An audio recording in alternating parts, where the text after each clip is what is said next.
Hi, I'm Rick Rutledge Manning. We're at Bella, the restaurant on Ponsonby Road, where our 5 chefs will fight it out. Now the winner gets to co-own this place for a year. But who will get the chance? Last week, more than 24 chefs gave us their best shot. With 3 courses each, they tried to prove they could cook. Some could, and some couldn't. Oh, this is out of the tube, isn't it? Yeah. It's completely undercooked underneath, isn't it? Yep, yeah. You didn't wash them, did you? It has no taste. Tonight, we finalise our 15 chefs for the next stage. Boot camp. It's a hell week away from their comfort zone, a pressure cooker designed to test their ultimate limits. Who will make the cut? Well, to help sort them out, we have a new test. Tonight on Hell's Kitchen, we're turning up the heat.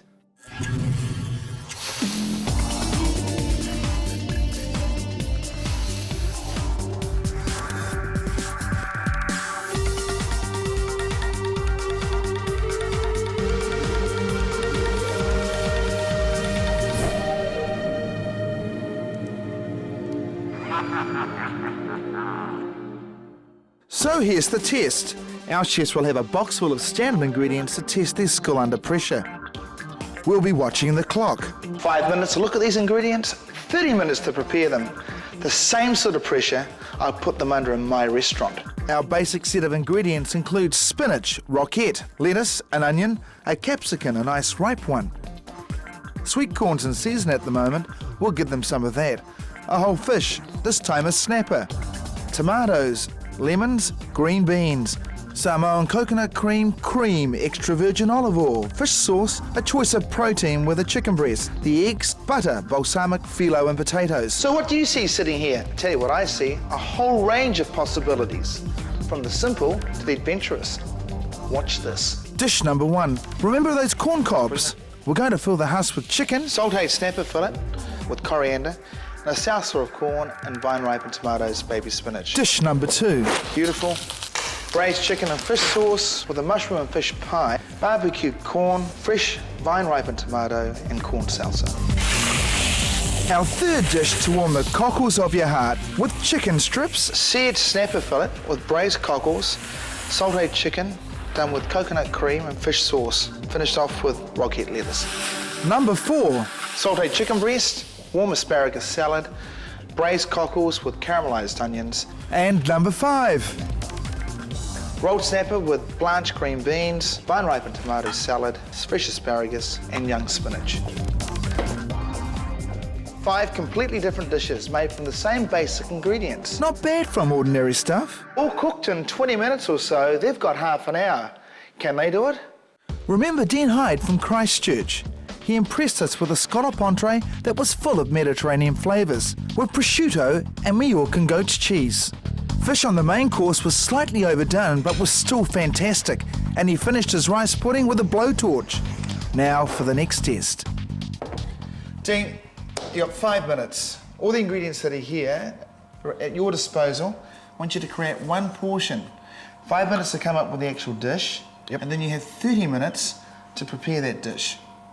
Good luck. Cheers. So what does Dean have in mind? Maybe use the lemon with the chicken. I might roast this off. I might add that to the spinach, wilted. Use a bit of balsamic. I'm not going to use Asian influence. He's still got another minute if he wishes, but I think he's given us a good rundown. He can start. First up, acrobatics with the spinach. Lemon, tomato and capsicum into the pan to sear. Moves quite beautifully in the kitchen, it's nice to watch. Toss the chicken in the lemon and pepper.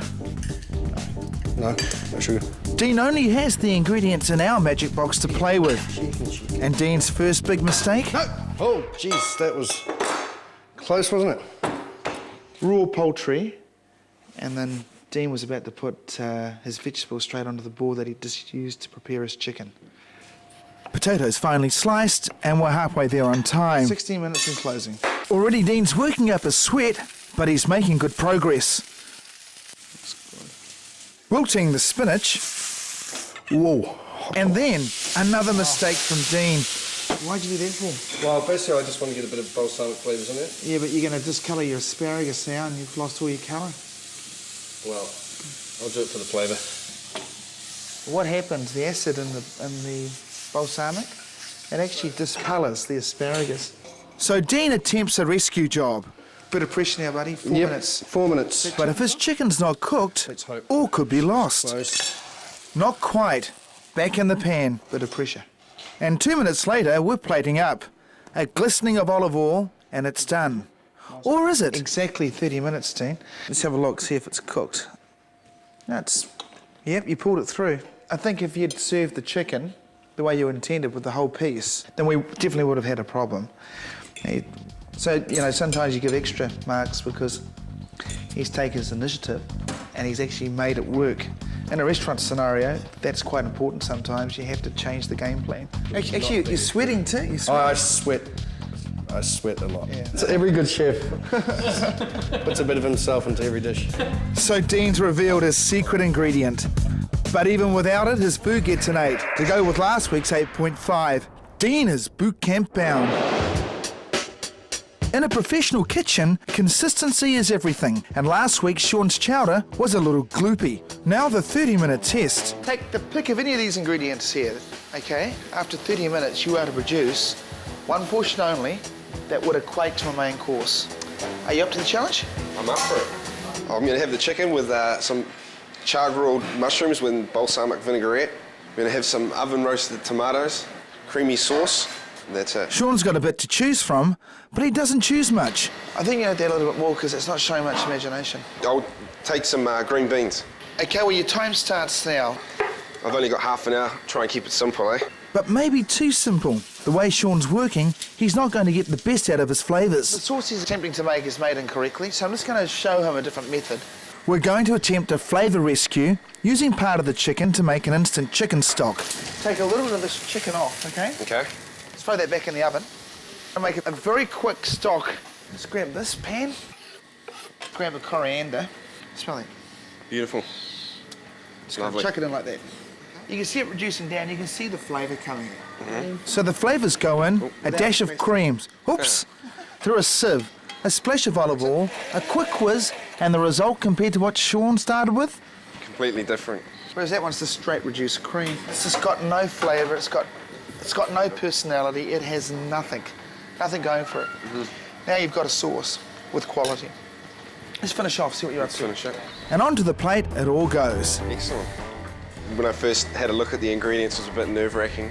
Sort of haven't done anything like that before. I'm happy with it, you know, like... Well, he should be happy. I did most of the work. So 5 out of 10 last time, 3 out of 10 this time. Nice guy Sean is sadly out of contention.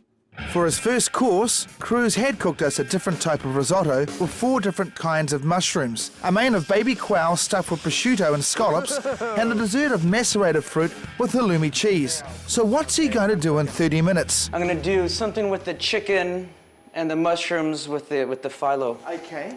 This phyllo I've never used before, so that's the first thing I'm going to use. This probably cooks really fast. I'm not going to tell you what to do with that. Okay. But... I know what I'll do. You start now, Cruz. Okay, I'm cooking. Grill the tomatoes. Sometimes I'll say tomato, but I really mean tomato. Because tomato, it's a new thing to me here. I'm going to get this fish going so I can put it on the Barbie. And Cruz just keeps torturing that snapper. Yes. What's that snapper done to you that you're doing that to? Oh yeah, look at this. It's going to look great. Today we've also given Cruz minced chicken, Putting butter and he's in. going to make a frittata out of the remaining vegetables. I'm going to spray some olive oil on the tomatoes. I have to keep a close eye on this, or else they'll blow up like bombs. They'll just collapse, and I want them just to kind of be soft in the inside. So the tomatoes are in the oven, and the snapper's going on the Barbie. A bit of salt. Oh, I love the way you season. And a good pouring of Cruz's mushroom broth. okay. Back to the kitchen. So the fish is underway, and Cruz has other plans. He's getting funky with the phyllo.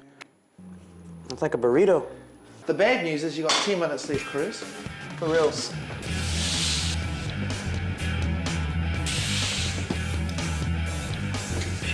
That looks great. That's the fastest I've ever cooked dinner.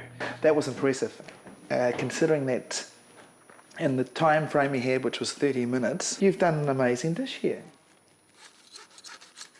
And Cruz has never in his life used phyllo. The result speaks for itself. Some would say he's a natural, I call it a fluke. But lucky or not, it's good enough to earn Cruz a 7 on top of his 6 last week. That means we've got good news for Cruz. Because guess what? You're in. Sweet! Really? Oh, look, it's great to have you here. Yeah, well done. Awesome, man.